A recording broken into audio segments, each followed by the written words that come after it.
أعوذ بالله من الشيطان الرجيم. بسم الله الرحمن الرحيم.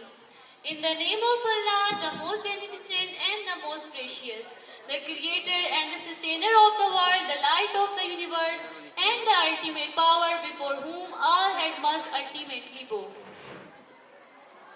السلام علیکم معزز خواتین و حضرات، آپ سب کی خدمت میں ایمن عابد اور میں حورین فاطمہ دل کی اتحاد گہرائیوں سے آپ سب کو اس دل فریب اور پر رونق موقع پر خوش آمدید کہتے ہیں۔ آپ سب کا یہاں آنا ہمارے لیے باعث فخر اور باعث عزت کی بات ہے۔ Good evening, ladies and gentlemen. A very warm welcome to all of you. We delighted to have you here with us. On behalf of the principals, teachers and students leading public secondary school, we extend our heartfelt greetings to our esteemed guests, parents and everyone present here. Today is a special day as we celebrate the annual day of our school. It's a day to recognize and honor the hard works and achievements of our students. معزز سامعین، اللہ کی ذات کس قدر عظیم الشان ہے کہ اس کی شان عظمیٰ کا کیا کہنا، وہ تو شہنشاہوں کا شہنشاہ ہے۔ وہ تو سلطان السلاطین ہیں، جن و بشر شجر و حجر، بحر و بر، ارض و ملک، حور و فلک اور عرش و کرسی سب اسی کے محتاج ہیں۔ اس نے دنیا میں بے شمار انسان پیدا کر کے بھیجے، لیکن اشرف المخلوقات کا درجہ صرف انسان کو حاصل ہے۔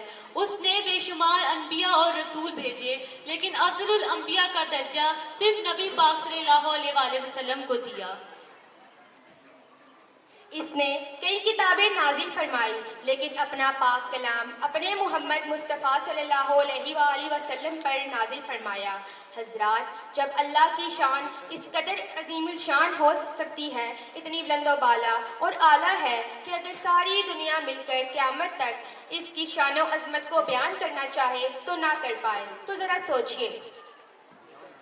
سوچئے اس کا کلام کس قدر قابل تعظیم ہوگا۔ عربی کا ایک مشہور قول ہے کلام الملوک ملوک الکلام، جس کا ترجمہ ہے بادشاہوں کا کلام کلاموں کا بادشاہ ہوا کرتا ہے۔ تو آئیے اس رب ذوالجلال کی حمد و ثنا کے ساتھ اس کے پاک کلام یعنی قرآن مجید کی تلاوت سے ہم اپنی اس محفل کا آغاز کریں۔ قرآن کی تلاوت سے آغاز ہو محفل کا، قرآن کی تلاوت سے آغاز ہو محفل کا، اس نور سے پا جائیں ہم راستہ منزل کا۔ اسی کے ساتھ میں دعوت دیتی ہوں محمد مصطفیٰ اور ساتھ کو کہ وہ آئیں اور کلام الہی سے ہماری اس محفل کا آغاز کریں۔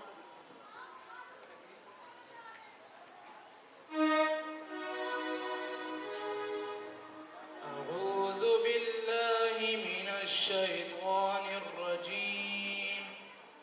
بسم الله الرحمن الرحيم. وقضى ربك ألا تعبدوا إلا إياه وبالوالدين إحسانا إما يبلغن عندك الكبر أحدهما أو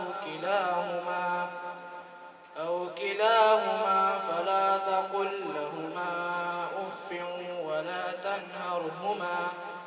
ولا تنهرهما وقل لهما قولا كريما واخفض لهما جناح الذل من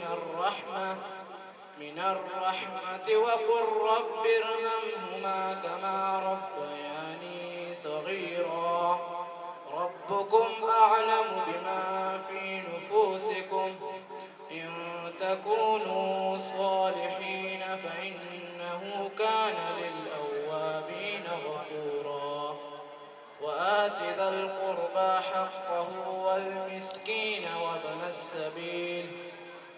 السبيل ولا تبذر تبذيرا إن المبذرين كانوا إخوان الشياطين وكان الشيطان لربه كفورا صدق الله العظيم۔ ترجمہ۔ شروع کرتا ہوں اللہ کے نام سے جو بڑا مہربان نہایت رحم کرنے والا ہے۔ آپ کے رب کا حکم ہے کہ اس کے علاوہ کسی کی عبادت نہ کرو۔ اور اپنے والدین کے ساتھ اچھا سلوک کرو۔ جب وہ دونوں یا ان میں سے کوئی ایک بڑھاپے تک پہنچ جائے تو انہیں اف تک نہ کہنا، اور نہ ہی ان دونوں کو جھڑکنا، اور ان دونوں سے نرمی اور ادب سے بات کرنا، اور شفقت کرتے ہوئے ان دونوں کے سامنے کھڑے رہنا، اور دعا کرتے رہنا، اے میرے رب ان دونوں پر رحم فرما جیسا کہ انہوں نے مجھے بچپن میں پالا تھا، اور تمہارا رب خوب جانتا ہے جو کچھ تمہارے دلوں میں ہے، اور اگر تم نیک ہو جاؤ تو بے شک اللہ توبہ کرنے والوں کو بخشنے والا ہے، اور رشتہ داروں، مسکینوں اور مسافروں کو ان کا حق ادا کرو، اور فضول خرچی نہ کرو، بے شک فضول خرچی کرنے والے شیطان کے بھائی ہیں، اور شیطان اپنے رب کا بڑا ہی ناشکرا ہے۔ صدق اللہ العظیم۔